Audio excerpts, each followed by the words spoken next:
Hello and welcome, beloveds, to the Dr. Mumbi Show. My name is Dr. MumbiSeraki. How are you doing? How's everything going? I really do pray you are well in all your ways and that you are, living your best life, or at least moving into living your best life. I almost didn't say it because these are such tricky times those words can be misunderstood. But truly, if there has ever been an opportunity when we can move into living our best life, it is right here, right now, in this season. But those are definitely stories for other days. Now, several of you have sent me this story, extremely worried and disturbed. I think I mentioned a couple of weeks ago, maybe a month or two ago, how the divided states and Kenya were trying to come into some kind of trade deal. And they keep saying our President Uhuru Kenyatta is over eager to sign a trade deal with the U.S. and the U.S., different lobbies are coming through, etc., etc. And, the sad thing is sometimes we're not very good at the negotiating table. And so it becomes a win-lose kind of situation instead of a win-win.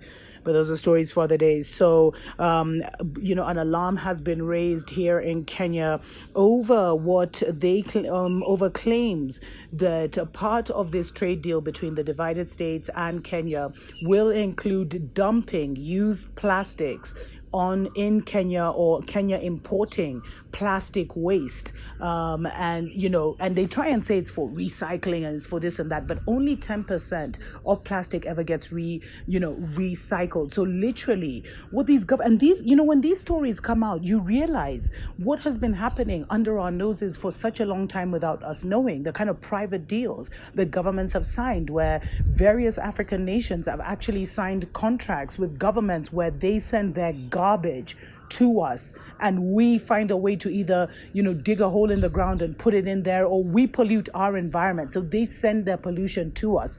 And the fact that this story has been has come into the limelight kind of shows some of the dirty dealings that go on, because what they're saying is that oil companies are racing to make more plastic, because we saw a couple of months ago where oil literally crashed, and the people who owned the oil, instead of selling it, they were literally paying people to take it off their hands. Well, now, with the oil industry, they can read the sign of the times, and they know that their industry is going down. It will never be the same again. Fossil fuels is going to be a thing of the past. And so they are basically looking to produce more plastic. And so they're saying that oil companies are racing to make more plastic, but they face two problems. Many markets are already awash with plastic, and few countries are willing to be dumping ground for the world's plastic waste. Well, sadly, it looks like Kenya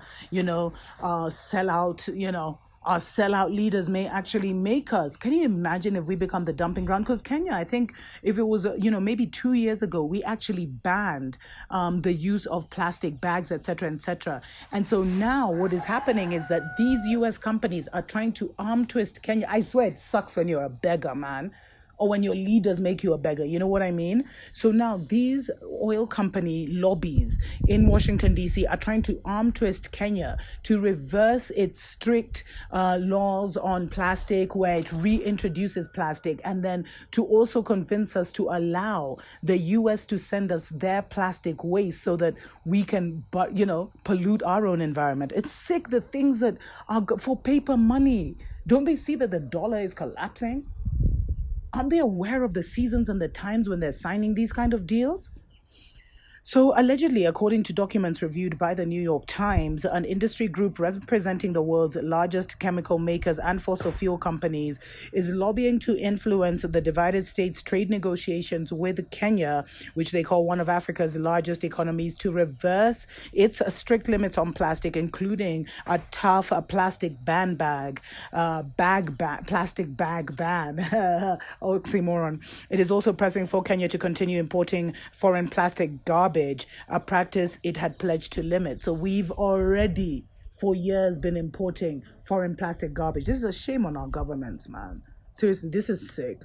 And you see, this is 2020, where everything is just coming to light. I bet a lot of you will be like, what? We imported plastic garbage? Well, we import everything else. People's old clothes, old shoes, old everything. And then we give them our newest and our brightest. It's madness. So they say that, the US and Kenya are in the midst of these trade negotiations, as I mentioned. And the sad thing is, they say the Kenyan President Uhuru Kenyatta is desperate to make a clear, he's made it very clear that he's eager to strike a deal. But the behind the scenes lobbying by the petroleum companies has spread concern among environmental groups in Kenya, because we always hear about what's going on. And so basically, what the proposal is saying is it basically reflects that the oil industry is contemplating its inevitable decline.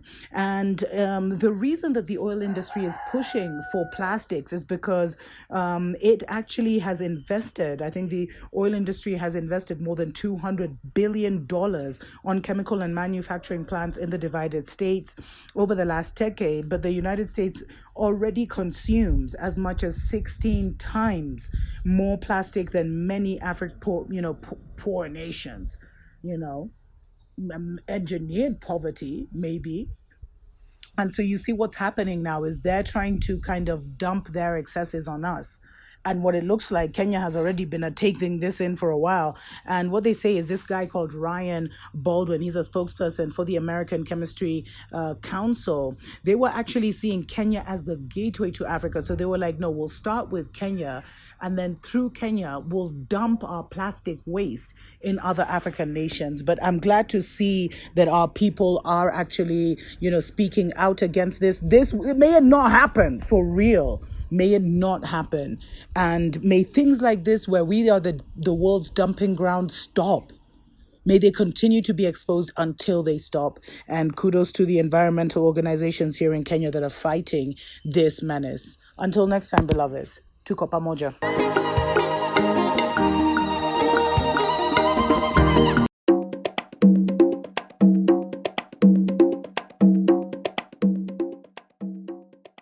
Wake up, wake up, wake up, wake up, wake up, wake up, wake up. Wake up, Africa.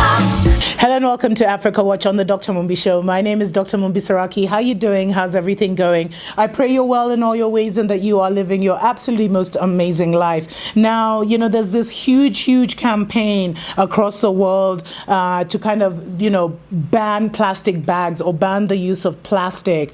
And one of the amazing things that a recent report showed is that Africa is leading the world in terms of plastic bag ban. Now, it all started with Rwanda all the way back, like almost a decade ago. In 2008, Rwanda actually became one of the first East African countries to burn plastic. And for a long time, when you were entering Rwanda, allegedly, you had to even remove everything that was in plastic bags and you'd leave them, you'd kind of leave them at the port of entry. You would be allowed to take in, like, let's say those Ziploc bags where you put your lotions and stuff, but they would actually make sure that the same plastic you came in with is the same plastic you left. And since then, we've seen a lot. Recently, Kenya, actually in 2017, Kenya actually became the second East African country to ban plastic. And it has actually, to be honest, it's had a visible effect. Because before, you'd be driving in rural areas and you just see all these shrubs with plastic everywhere, but now it's less and less, which is good. And but Kenya's laws actually are the most punitive in the entire world. Why do we have to be so extreme? Seriously, we can't fight corruption and the people who are siphoning billions, but we have the toughest, plastic ban laws in the world. Seriously, where are our priorities? This is, even I read this, I was like, okay, you're this hard on plastic, but you're super easy on guys who steal. So, Kenya's laws basically, they say that manufacturers, importers, and distributors, as well as users found with plastic bags face up to $38,000 fine or 4 years in prison. And while the ban has faced a lot of resistance in Kenya, it's actually now it's becoming widely accepted. People are just realizing that that's just the way it is. There is a lot of argument, though, that these kind of cloth bags that have replaced the plastic bags may actually be just as toxic as the plastic bags. We'll see how this goes, but it's amazing that Africa is ahead in this way. I found that so awesome. And the latest country to introduce the plastic bag ban is actually Tanzania. And what they've done is they've implemented it. They've said they're going to implement it on a two-pronged level, so they'll have like two phases. The first phase, they've basically now, that was implemented in June 1st, they've banned the manufacturing and in-country distribution to protect the youth and environment.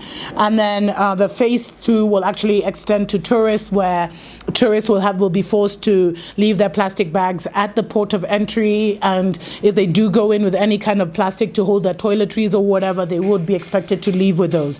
But this is awesome. So Africa is leading the world in plastic bag bans. And get this, there's about 31 plastic bans have been passed in sub-Saharan Africa, which, and what made me so irritated about this article, they were like, the globe's poorest region. No, we've been made poor. We should say the globe's most neo-colonized region, you know what I mean? But anyway, just a small celebration that whenever Africa is given the chance, we do always seem to take the lead when we can get out of our own way and actually do good. So congratulations, Africa. This is amazing. We're leading the world, and the plastic ban, can only mean good things. Until next time.